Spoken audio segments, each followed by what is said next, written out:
First Things First is sponsored by Ram Trucks, built to serve. Good morning, everyone. Welcome to First Things First. Top of the morning to you, Kevin Wildes. We got Nick Wright. Brandon Marshall is here with us. We got a great show for you today. And yet another reason last night why in the NBA it ain't over until it's officially over when the clock strikes zero. Another great game last night. That's where we start the show this morning. Unbelievable ending to the Raptors Celtics. Game 3. This one looked to be all Celtics, but no. Kyle Lowry with that incredible pass over Taco Fall to OG Anunoby, who somehow was left open, drains the three as time winds down. 100% clutch from him. As Toronto guys right back in this series, 104-103, about as close as you can get. That's your final. Here is OG Anunoby and Jaylen Brown after the game. Hey OG, maybe a stupid question. Just watching, like you showed no emotion after you hit the shot. Like how did you stay so cool after such a big play? Oh, because when I shot, I expected to make it. So like I don't shoot trying to miss. Like every shot I shoot, I try to make it. So I was not surprised because I wasn't surprised. We were matched up, and OG snuck along the baseline, didn't recognize him early enough, and he got a wide open look. We got to be better than that. We got to communicate better. And, just me being, 4 years in, I got to be better. Can't give up a three at the end of the game. They made a remarkable shot still. But it's a disgrace. It's terrible. No excuse for it at all. You know what I mean? It was ridiculous. So can't take your foot off the gas at all. We got to be ready to play game 4. Jaylen Brown with that accountability there. Nick, I'll start with you. Was that buzzer beater by OG more of a great play by the Raptors or a breakdown by the Boston Celtics? Can I choose both? Because it was a spectacular play by the Raptors, yeah. But that was an indefensible mistake by the Celtics. And I know it's very early across America right now, but can you hear that? It's the slightest faint sound. That's the heartbeat of what looked like a dead champion, slightly, maybe, possibly coming back to life. This was as close as you could possibly have to being done. Half second, down 2, gonna be down 3-0 in the series. Good night, good luck. Celtics 7-0 to start the playoffs. The massive favorites to not only win this series, but the favorites in the East. And now, all of a sudden, Game 4 becomes the turn game in the series. And so how does it happen? Well, it happens because Kyle Lowry makes a 99 out of 100 degree of difficulty pass and makes it perfectly. But it also happens because the Celtics defended this play like they were up 1. They defended this play like a 2 beat them instead of a 2 just forcing overtime where they would have been the favorites because they have proven to be the better team in this series. The only thing you can't let happen there, the only thing is an open 3 where a guy can get it off in he got that off in 0.3. Didn't even need the full 0.5. So it is a spectacular play by Lowry, a spectacular play by OG Anunoby. 2 guys, by the way, both who played 45 minutes last night. Little note to Mike Budenholzer for tonight with Giannis. But it is a breakdown by the Celtics, Brandon, and it's one... I'm not going to say it flipped the series, but the series was over, and now it's not, Brandon. I disagree with you. This was an amazing play by the Raptors. It was all about the Raptors. When in defense, you know this. You have less than a half a second in the game.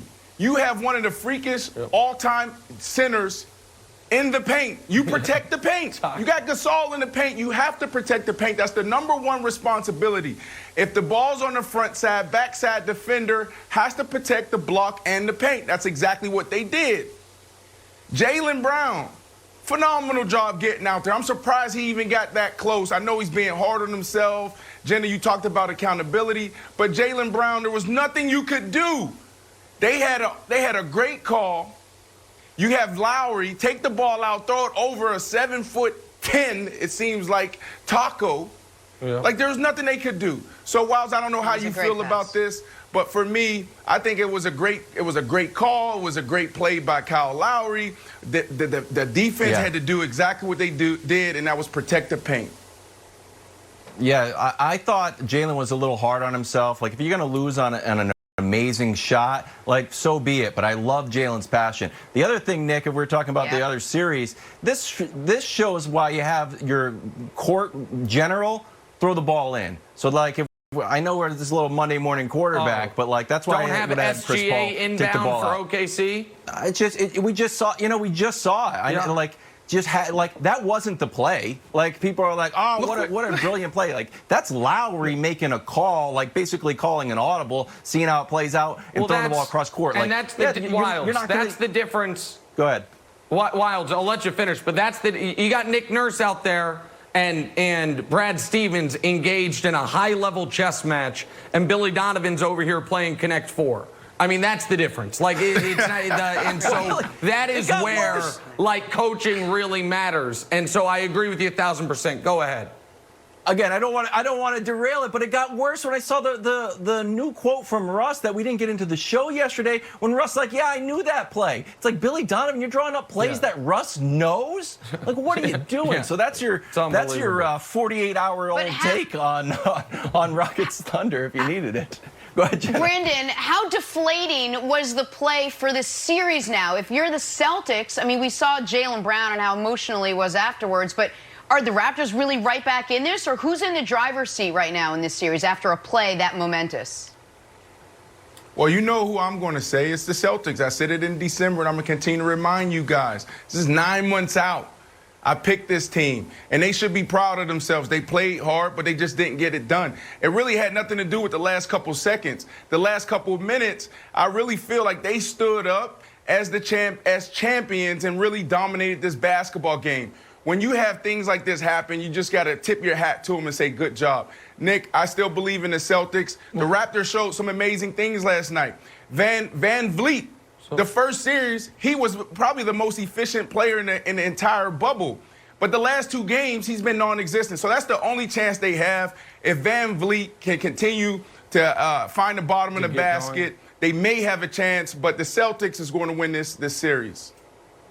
Well, listen, I think the Celtics are still in control. And while I didn't pick the Celtics anywhere close to back in December, before the playoffs and before this series, I picked them to make the conference finals. So I'll stick with that. But I do need to remind the audience, these series can flip fast. The Celtics last year won their first 5 games of the postseason, and then all of a sudden lost 4 in a row, and their season is done. Last year, the Milwaukee Bucks are up 2-0 on these Raptors. Game 3 is in double overtime, a chance to put them away. They lose that game, and they don't win another game in that series. They end up losing 4-2. The series Wilds was just talking about. The Rockets are up 2-0. They're in Game 3, up 5 with a minute left. They blow it, and all of a sudden we're in a Game 7, and it's coming down to the final shot. So I still believe the Celtics are the favorites. But now we have a real series. And the idea that when you don't have to play any road games, that you can't come back from 2-0 down, it's just the bubble has already shown us that these series can flip. We've seen a 3-1 series flip. We saw a 2-0 series almost flip if Billy Donovan doesn't call a play that Russ knows and throws it to Steven Adams.